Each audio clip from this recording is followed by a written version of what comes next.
Senator Grove, welcome. Thank you, Mr. Chair. If I leave the dais on a hacking coughing fit, I ask the chair's indulgence. I apologize, but I got sick.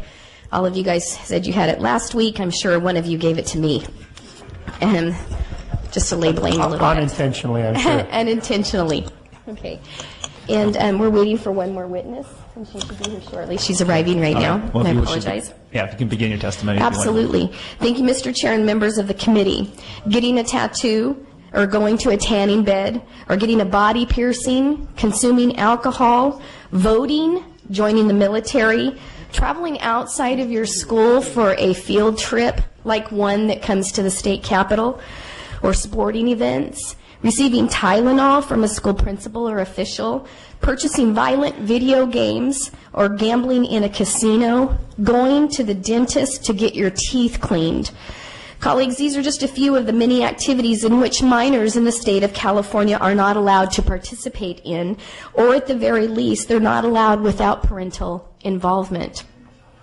It appears that we are in agreement that all minors do have an emotional and physical immaturity to make many important decisions on their own. In the words of late California Supreme Court Justice Stanley Mosk, our laws are, quote, premised on the fundamental social tenet that children require protection against their own immaturity and vulnerability in making decisions that they have serious consequence for in their health and well-being. This process of maturing is the very reason that parents are so important to the healthy development of a child. Yet, colleagues, the lack of maturity in minors and their need for direction is just part of the reason that I'm standing here before you today. Every day, young girls are being taken for abortions by older men intent on keeping them secret from the parents and law enforcement. As we speak, young girls are being trafficked on the streets of Los Angeles, San Francisco, Oakland, and other major California cities, including right here in Sacramento. I've recently learned that Bakersfield is a corridor with 58 and 99 and I-5, and it grieves my heart. I've got a couple of tragic documented instances to share with you. There are thousands of them. We picked two, and they were the mediocre ones. In San Bernardino County, a 24-year-old man sexually abused and impregnated his half-sister, who was 12 years old. He took her for an abortion, and the clinic did not report the abuse. The man lived with her for another 4 years before it was discovered what happened, and the man was convicted and went to prison. Again, the facility did not report the abuse. In Santa Clara County, a sexual predator impregnated his 13-year-old stepdaughter. Forcing her to undergo a late-term abortion, he continued to molest her for another 7 months before the girl's mother discovered what would happen. Besides 2 visits to Planned Parenthood and a surgical abortion at San Francisco General Hospital, no health provider informed law enforcement nor the mother. Now, these are just 2 instances, and these people did go to jail. But the first instance that I gave you, the girl lived in that situation for 4 additional years, and then 7 months with the second instance. These are 2 of hundreds of documented tragic cases in California involving sexually abused minors, undergoing secret abortions only to be continually abused when no clinic or hospital reports to family members or friends, and no one knows outside the perpetrator. We can put an end to this. Colleagues, ACA 5 declares that the people of California have a compelling interest in protecting minors from the known risk of sexual predating on minors and for secret abortions. The idea of ACA 5 is to prevent sexual predators from using this as a tell-all or a prevention for a tell-all for the crimes that they committed. Nearly 40 out of 50 states have some sort of parental involvement when it comes to this surgical procedure. A 2009 survey by Public Policy Institute in California shows that 68% of Californians favor a state law requiring parental notification before the girl under the age of 18 gets an abortion.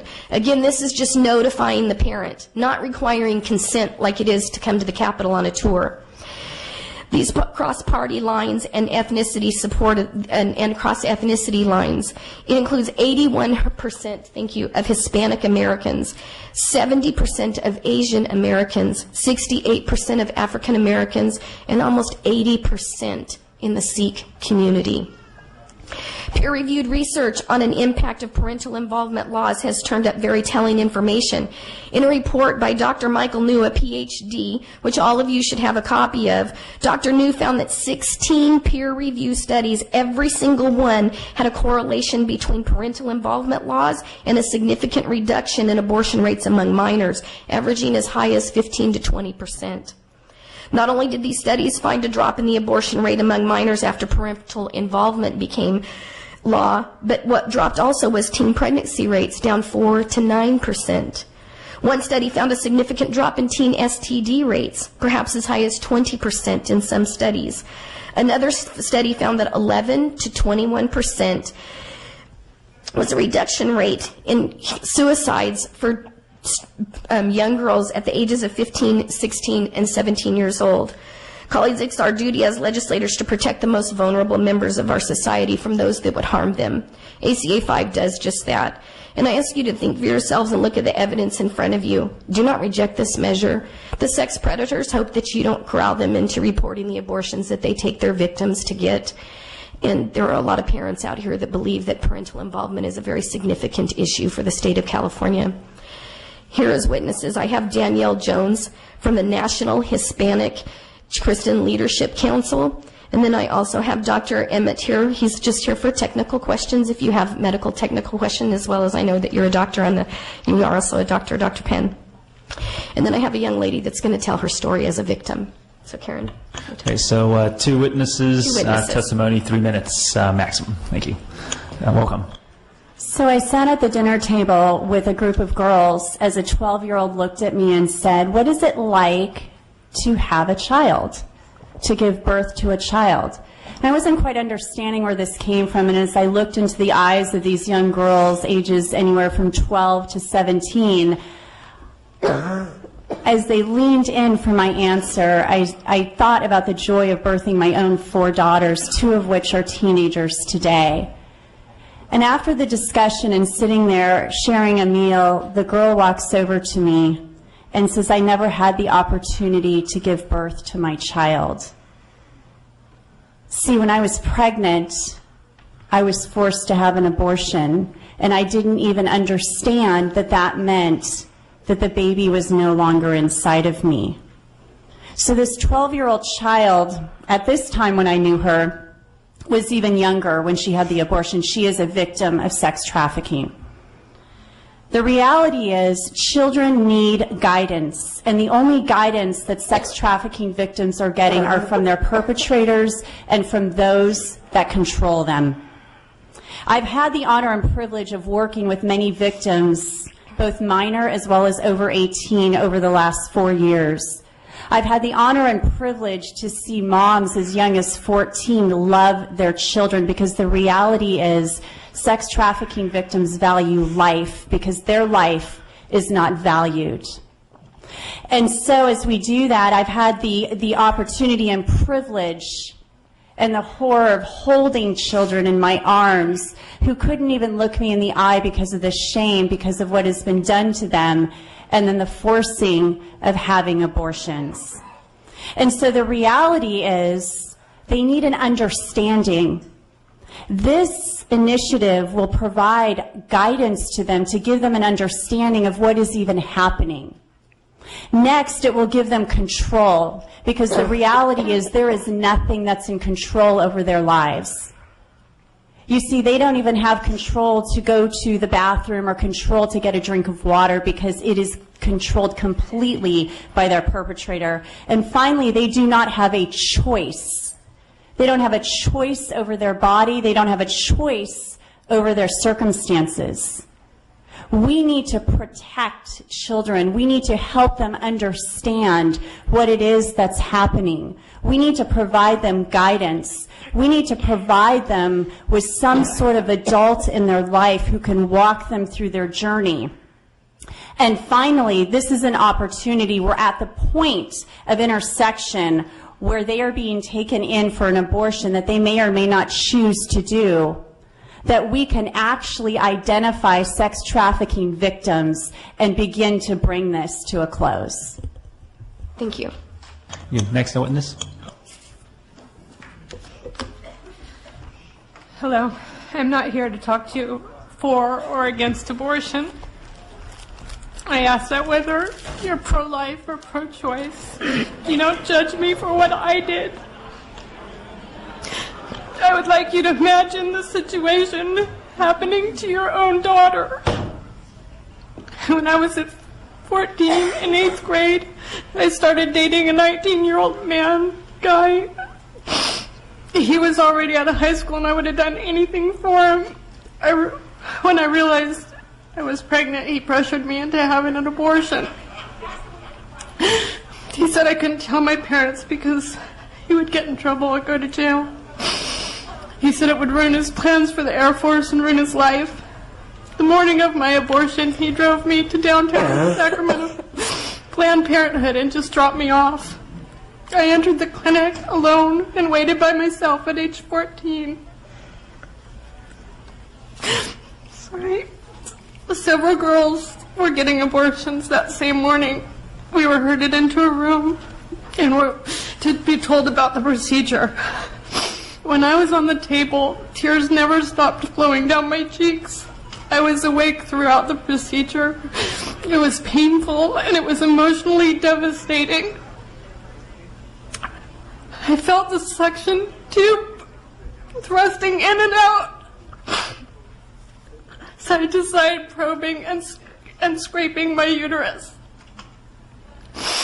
Whatever they gave me for pain didn't work. It was extremely painful. And even worse was the horrible sound. I could hear the high-pressure vacuum, the gurgling and sucking noise, changing with a different liquid and different sized chunks of flesh being sucked through the tube. I knew exactly what was happening, and it was torturous in every way possible. I laid there, crying and hearing it and thinking about it. The fact that I was letting them suck pieces of the baby out of my body was overwhelmingly real. I tried to tell myself that I had to do it, I had no choice, but I couldn't stop the bad thoughts from flooding my head. As I heard and felt the baby being sucked out and discarded, I felt I deserved the same fate. I was feeling discarded and abandoned by my boyfriend, and at the same time I was doing literally that to my baby. I want to point out that those thoughts were mine. They were within me even at age 14. Nobody had to make me feel bad or could possibly make me feel worse, but my parents' love could have helped me feel better, could have helped me through it. I never stopped crying. When I left the clinic, I walked about 12 blocks to the Greyhound bus to get home. I had never been downtown on foot, and I was alone and terrified. Ma'am, I'm sorry. I'm going to have to ask you to wrap up. We actually let you get some extra time. Sorry.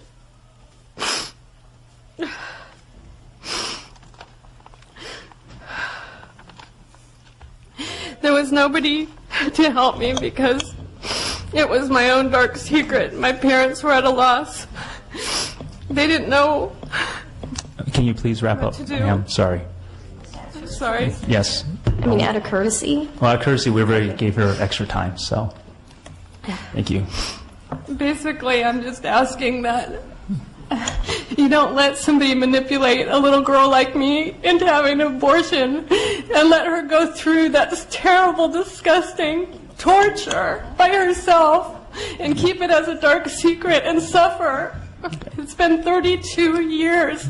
Sorry. And I still cry. Okay, I'm sorry about that.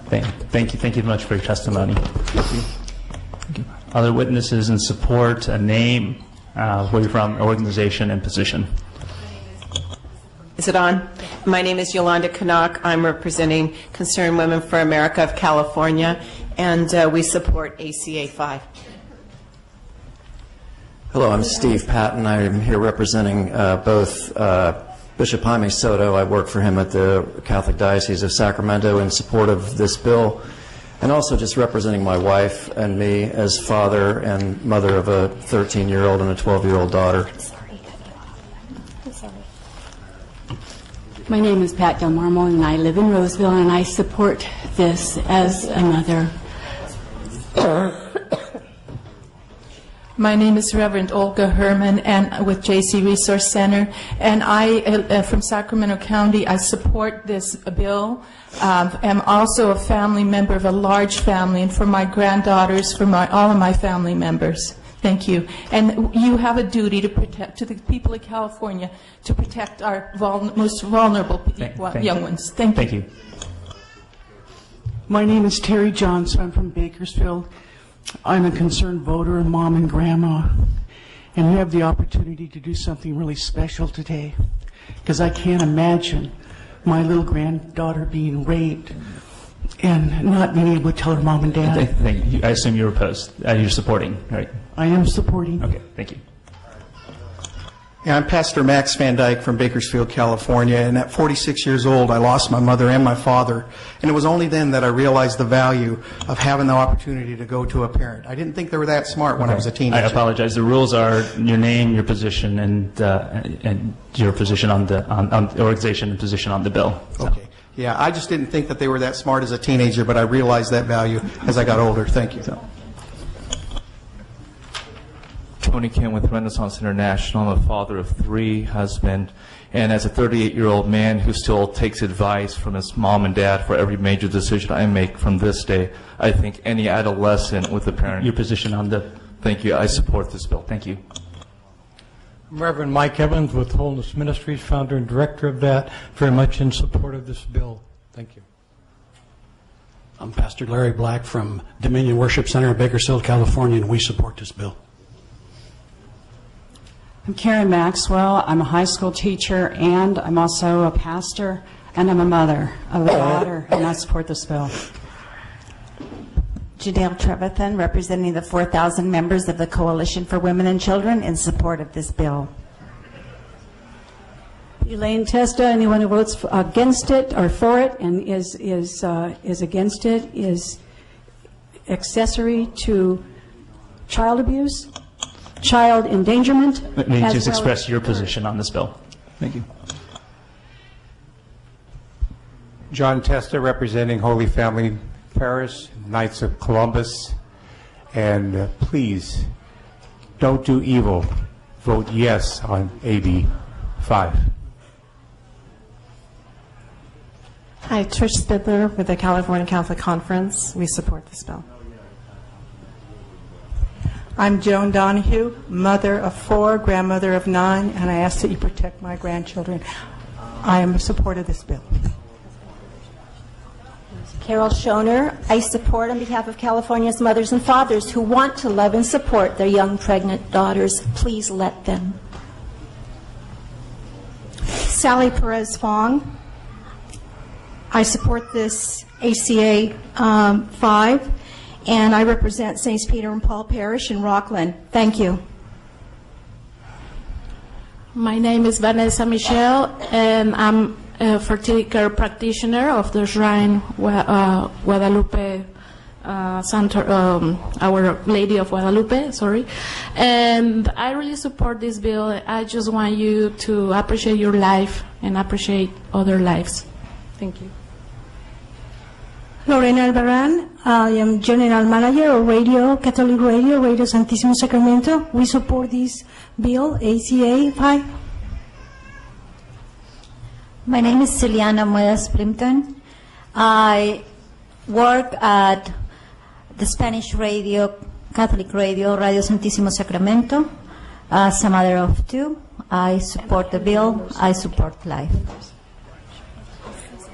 My name is Monica Guerrero. I am a volunteer of Radio Santísimo Sacramento, and as a mother of 2, I support the proposition ACA 5. God bless you. I support ACA 5. My name is Maria, and I support ACA 5. My name is Silvia Alvarado. I'm Radio Santísimo Sacramento, and I support this bill. Thank you. I'm Maria del Castillo, mother of 3, and I support ACA 5 from the Radio Santísimo Sacramento. Thank you. I'm Ralph Merletti from St. Rose Parish, South Sacramento, and I strongly support this bill. My name is Carla Verga. I'm with the Sutter Buttes Tea Party out of Sutter, California, and I support protecting our young people. Support this bill.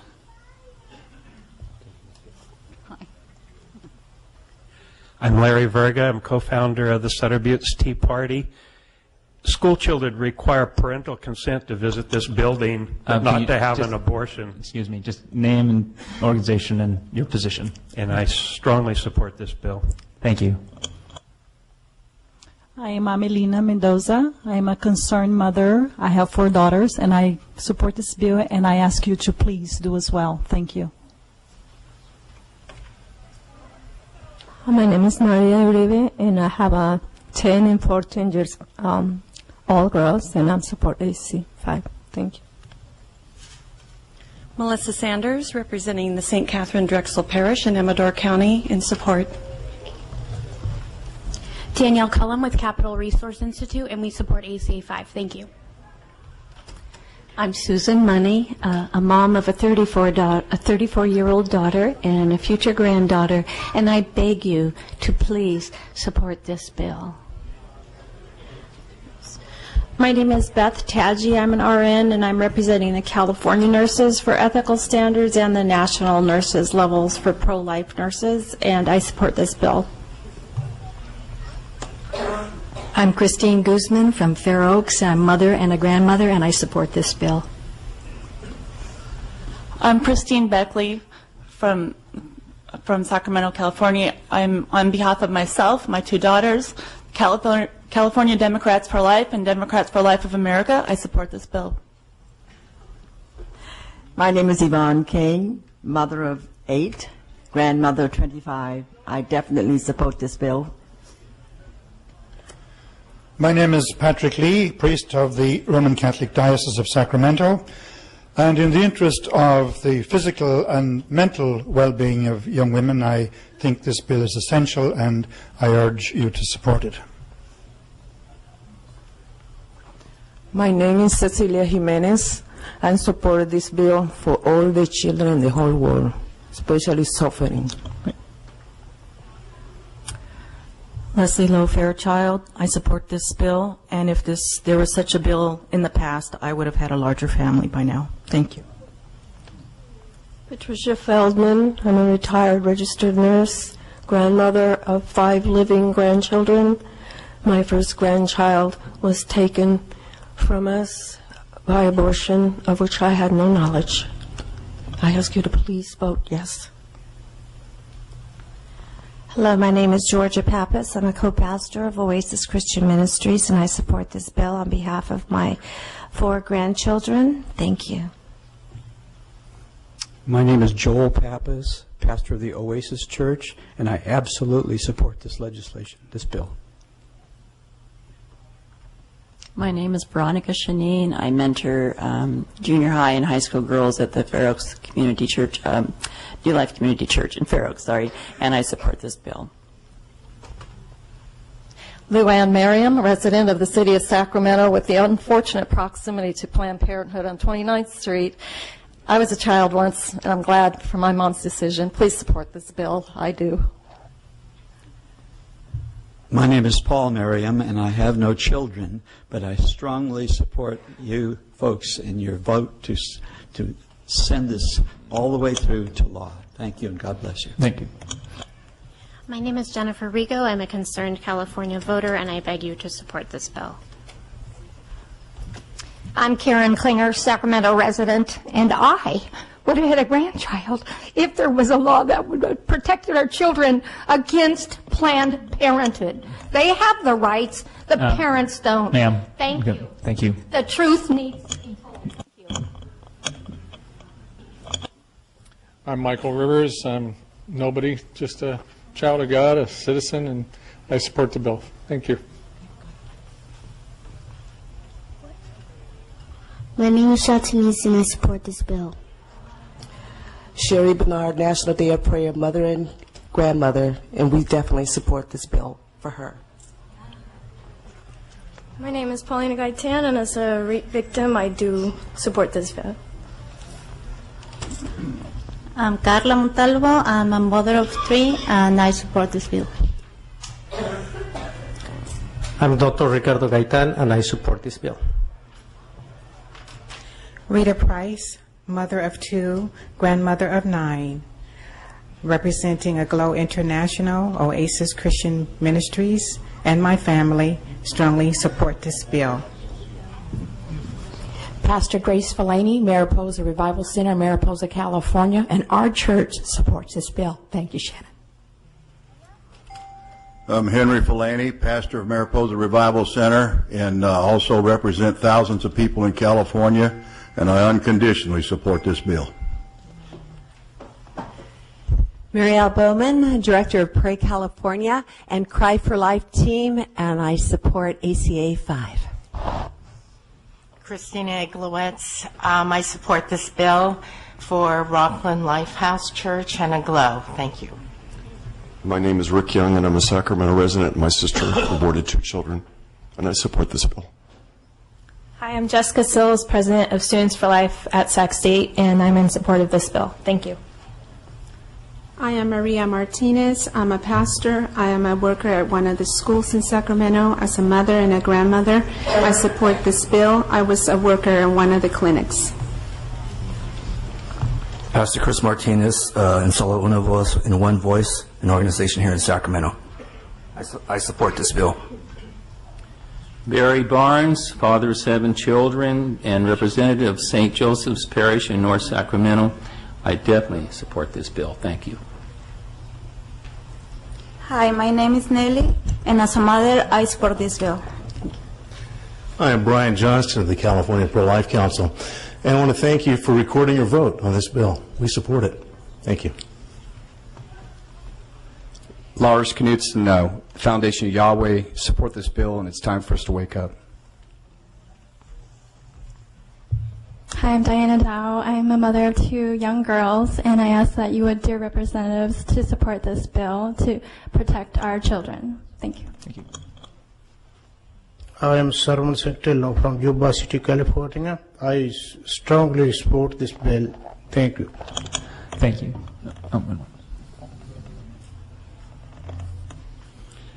I am Didar Singh Bains. I'm president for the Sikh organization in the California. You can see, so last 6 years, I support this bill very strongly. I appreciate it. Thank you. Okay, thank you. Okay, seeing no other witnesses in favor, witnesses in opposition, please come up to the table. And you can ask some of the people at the table to make room. One more.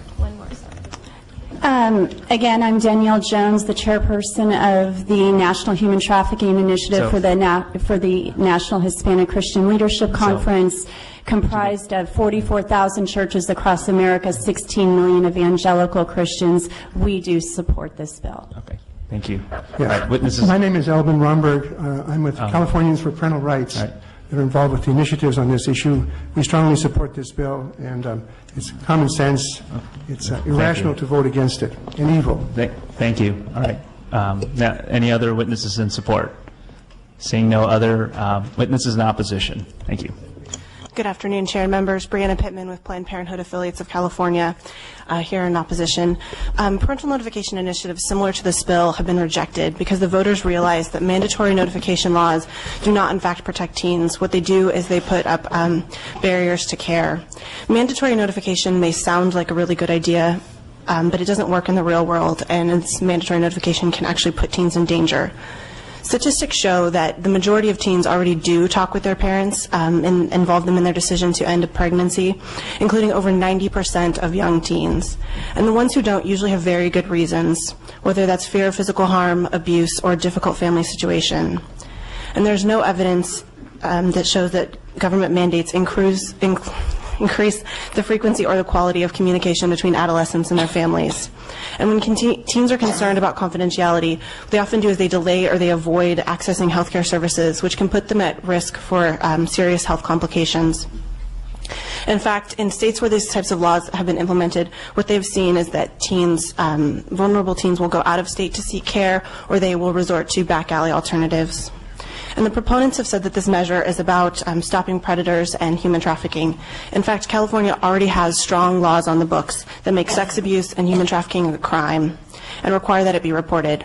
Health facilities, including Planned Parenthood, take this very seriously, and we actively screen for this type of abuse, and we report it whenever we find it.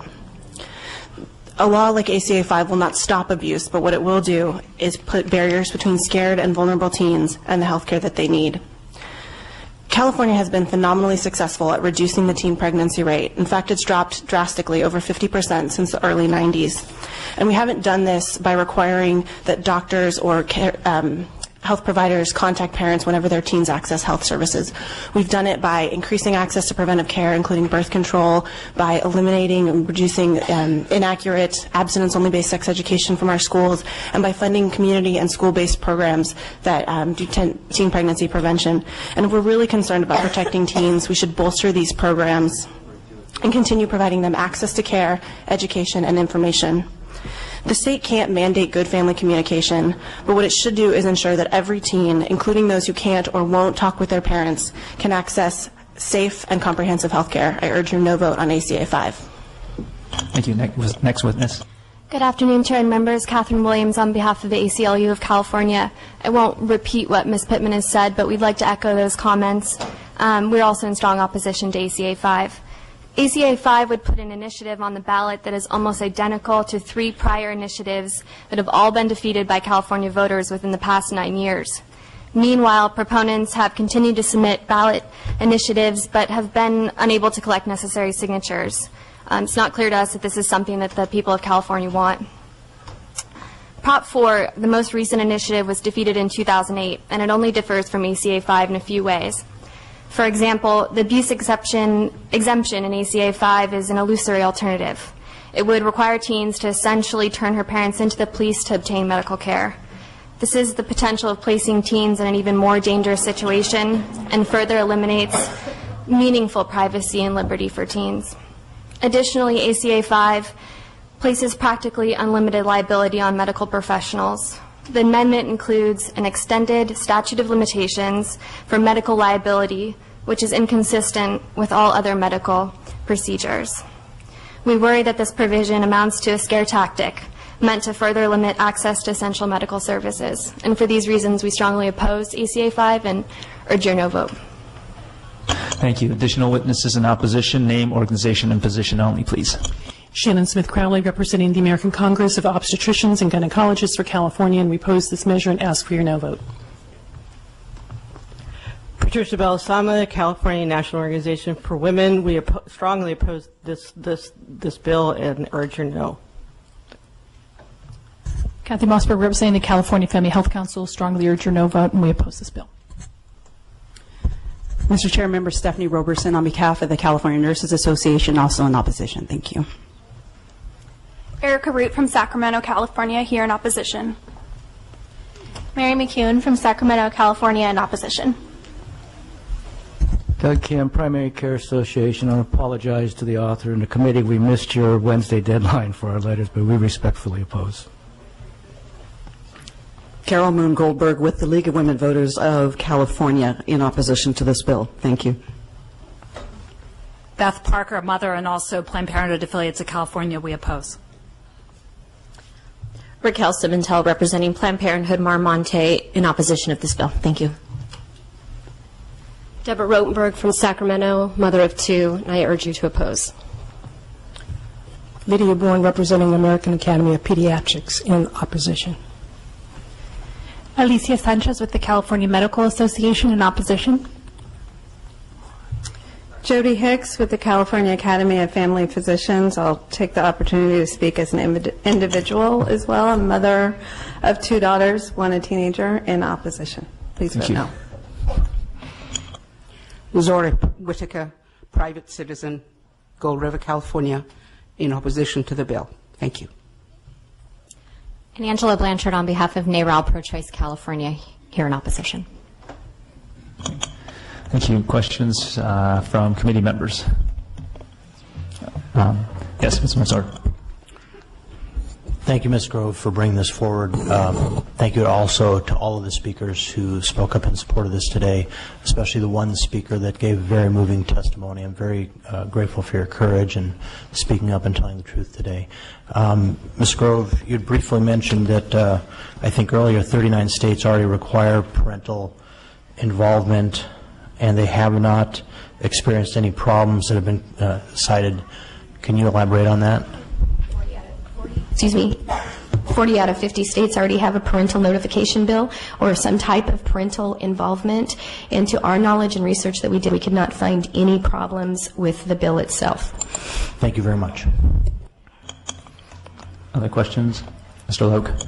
Yeah, I just want to commend Assemblywoman Grove for bringing this bill forward. I'll support it. I want to thank the people who came here today to make their voices heard. It needs to be heard loud and clear.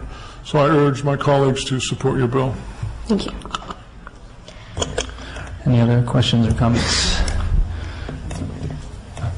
Oh, yes, Mr. Wagner, sorry.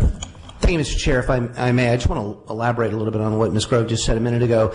We got some evidence, some testimony was handed out regarding a number of studies. It's not just that 40 of 50 states have some sort of notification or parental involvement, but the evidence from those studies, according to the information that was given to us, suggests that indeed there are many positives. There are reduced rates, number one, of the type of conduct that leads to sexually transmitted diseases, for example, not just the abortion rate, that the abortion rate itself goes down, which I don't think is a bad thing. And so as I'm looking at it, it's not just that there's no problems with the language of the bill. It does appear as though the medical evidence is that for all the parade of horrors that the Planned Parenthood tells us, that in fact those are not recognized and realized in the states that have it. And I want to add, it's not just anecdotal. Ms. Grove, in her opening, talked about a number of things which require parental permission before a minor can participate. And I mean, I know from my own experience, I'm on the campaign trail and I get a phone call from my daughter's school and I'm supposed to stop whatever I'm doing and come pick her up because she has a headache. And I say, give her some aspirin. And they say, oh, no, Mr. Wagner, we can't do that. And yet we know what they can do. It isn't anecdotal. It's real. It happens. It's wrong. And I am proud to be a supporter of this bill. Okay. No demonstration, please. Mr. Krowski, do you have a question? I thought you wanted to. Atkins. Sorry. There was. Thank you. You know, I won't be supporting this today, and I'm sure that's not a surprise, but, you know, we've heard horrendous stories today. They're horrendous stories. They cannot be denied. But prior to women being able to have the right to make this choice and to get an abortion, and young people, there were horrendous stories. Decades ago, I was incredibly moved by the story of a young woman who didn't want to disappoint her parents. So she had an illegal abortion. She didn't even go to a clinic. And she died because she got an infection. And her mother, a strong Republican woman who had supported a previous president and Vice President Quayle, went on the campaign trail and she said, I would give anything in the world had my daughter had the opportunity, but she had to go to a judge. She had to get permission. So I don't want to discount any of these stories. These are real stories to every single person who spoke today. And we have real stories from young women who are afraid to approach their parents, who don't approach their parents. Trafficking is wrong. We need to address that. And there are a number of members of our colleagues who are working every single day in a bipartisan effort to address that issue. We've got lots of work to do. We've got lots of work to do. I just, you know, no one should be forced to have an abortion. No one should be forced to continue a pregnancy. We want to give the tools, the power, the rights, the support for people to be able to make these decisions. I just, we always have the stories to back up our case. The pendulum swings. There were young women who died. There were young women who didn't seek the support of their families. There are young women who can't do that. And there are doctors and medical professionals who are here to try to help. And I can't support this. But I don't, when I hear the comments by people, I don't want to, because we have differences of opinion on how to approach these issues and these things, I don't want people to think that I don't think your stories are compelling and that you're doing this for the reasons that you are very concerned about. And I, likewise, am trying to support young women as well. Those young women who, for whatever reason, for horrendous family situations, who can't talk to their parents. So we know that most young people do, in fact, talk to their families. We know that that is preferred, that is best. But at the end, I think we both want to support young women, and that's where we derive the direction we are going, and that's my decision today, to try to support and help young women. I can't support this because I don't think this gets to how best to do that. So with all due respect, I will not be supporting this today, but I wanted to respond to some of the comments because I don't think it is that one extreme or the other. These are difficult life situations. We have resources. We should be promoting the ability for women, young men, to have access to the resources that we have put in place, that we have helped fund, that we have helped give every way possible for people to lead productive, healthy lives.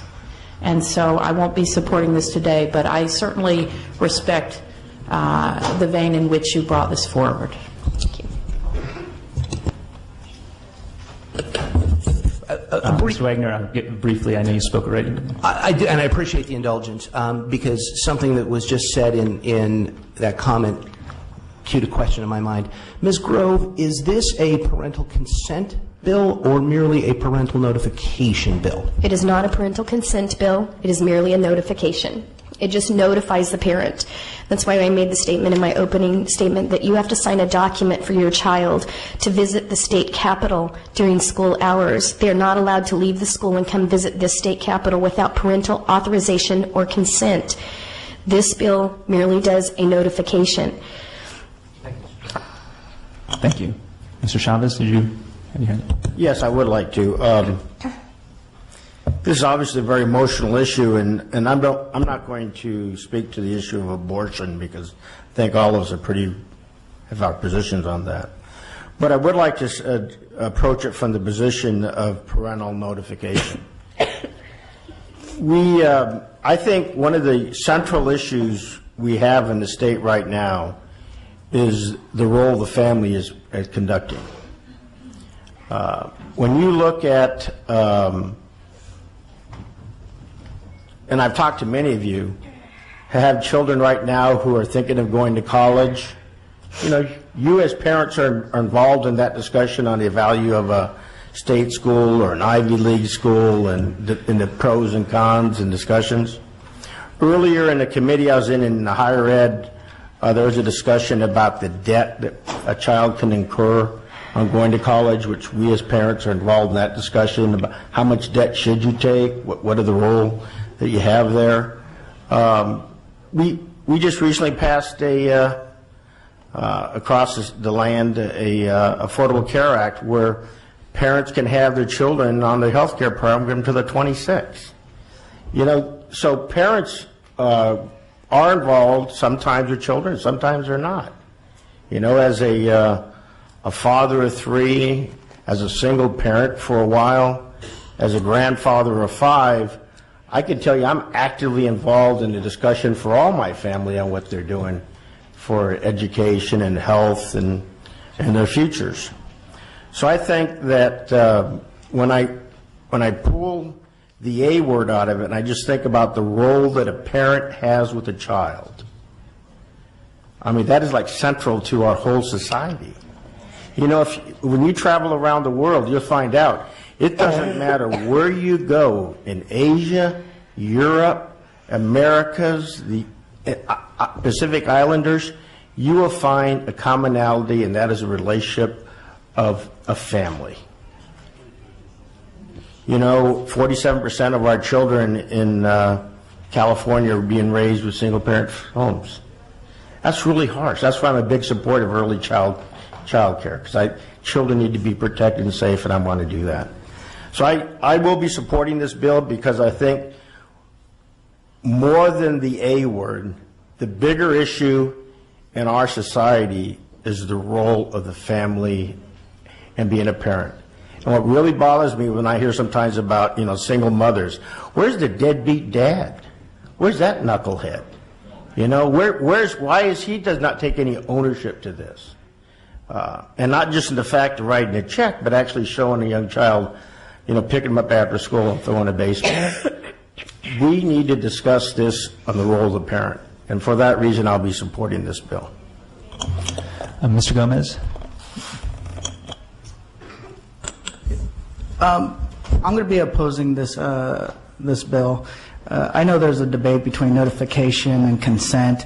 Notification can just be as harmful to an individual as consent. Some statistics, according to RAIN, right, the Rape Abuse Incest National Network, that 34% of the women who said that they were raped said that they knew their assailant, 93% or something like that, and 34% of them were family members. So notification can prevent them from seeking the treatment just as much as parental consent can. So I'll be voting no on this bill. Ms. Gonzalez. I want to thank my colleague, Ms. Atkins, for her words because I think they echo my own thoughts. I'm personally pro-life. I have a almost 18-year-old to prove it. I believe that we should reduce abortion at all cost. But as the mother of a teenager, I also know that teenagers don't like to admit to their parents if they've done something that their parents might think is wrong. And the result of that isn't that teenager is often going to necessarily have a child, but too often seek out another method to deal with the situation, which is a terrible, when we talk about protecting teens, there's nothing more important to me than to think of my own daughter not being protected in that situation. I think Mr. Chavez brought up a good point as far as being involved I think we've talked a lot about me being very involved in my daughter's educational choices and going to an Ivy League school or not. But we've have that relationship, and I know from seeing too many of her friends that not every parent and child have that relationship. And the result can be death. The death of that girl who herself makes a decision to go have a back alley abortion or another service. And as much as my personal beliefs are for me, I know that individuals are going to make that decision on their own.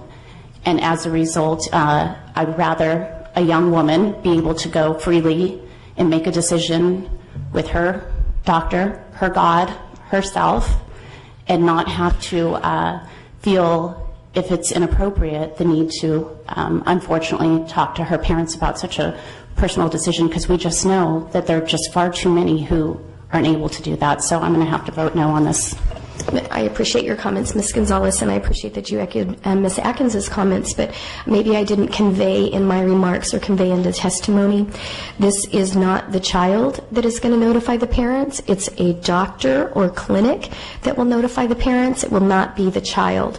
So, for instance, if a child goes into a clinic to have an abortion, they'll do the vital signs and all that stuff, and then they'll notify the parent, and the appointment will set 2 days later. If the child chooses not to have the parent notified, they have the opportunity within a 24-hour period to go to court to get the judge to say, and you made a comment, or I think Mr. Gomez made a comment, and I'll reply to that as well. Mr. Gomez made a comment that sometimes it's the family members. You know what? If a parent abuses a child, that they have borne, the way that some of these young girls are abused, then lock them up and throw away the key. That's a violation of something that should never take place, because parents are here on the search to protect and defend their children. So, and again, this, the other side of this, and just to respond to what you said, there was a statement made that these are women. These are women. How many of y'all remember, I know there was a lot of testimony, but there was a young African-American girl with little glasses, and she came up and testified? That's the woman you're talking about. That little girl that walked up to the microphone and could not even reach the mic, that doesn't even have developed breast or anything yet, that walked up to the mic, and I looked to see if she was still here. That little African-American little girl is the woman you are talking about that is able to go to a physician, authorize treatment for a surgical procedure with or without anesthesia. What about the little girl who parents, they committed to a tonsillitis? They authorized the tonsillitis, the tonsillectomy that took place, and that little girl is now in a coma. Who's responsible for the things that go wrong in these clinics? Parents should have the right to know. And when you talk about women having a choice, that little girl that went to the microphone that could barely reach on her tippy toes is the woman you were talking about. So, Ms. Grove, since we're at the end, I assume, can we take that as your close, please? I'd like to close, but I'll honor the chair's commitment. Thank you. Thank you so very much. Thank you so much for testifying. I do want to make one mention that we did reach out to the Archdiocese of Los Angeles. His Excellency, Mr. Gomez, we're waiting. We anticipate a letter. However, I know it will be late. We did let him know that you may not accept it because it is late. Okay. Well, we will. Okay. So, since we're having the hearing now, I know. we're happy to receive his letter, but probably at this point, I appreciate you mentioning it. So thank you. And I'd also like to thank the Sikh community for driving several hours with the thousands upon thousands of Sikhs they represent here in Sacramento. All right. Thank you. All right. So, thank you. Is there a motion on this ACA? There's a motion. There's a motion and a second. Okay. I personally, have concerns about this ACA. I mean, as a physician, concerned about the interference in the doctor-patient relationship, the potential increase in liability and criminalization of activities between the physician and their patient. Certainly, I think that, we try as much as we can to engage the whole family in discussion of any sort of therapy or a procedure.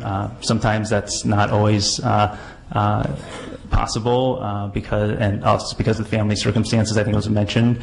So, and I think that certainly, I think from testimony you see that there's a fairly widespread agreement, I think, among many of the health professional community, and so I am going to recommend a no vote on this item. So there's been a motion and a second. The motion would be to be adopted and referred to judiciary. So Secretary, can you please call the roll? Pan? No. Pan, no. Mainshine? Mainshine, aye. Amiano? No. Amiano, no. Atkins? No. Atkins, no. Bonilla? No. Bonilla, no. Bonta? No. Bonta, no. Chavez? Aye. Chavez, aye. Chesbro? No. Chesbro, no. Gomez? No. Gomez, no. Gonzalez? Gonzalez, no. Hernandez? Logue? Logue, aye. Mansour? Aye. Mansour, aye. Nazarian? No. Nazarian, no. Nastandi? Ridley Thomas? No. Ridley Thomas, no. Wagner? Aye. Wagner, aye. Wachowski? No.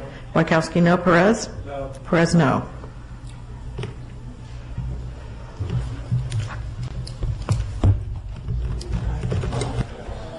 The vote is 5.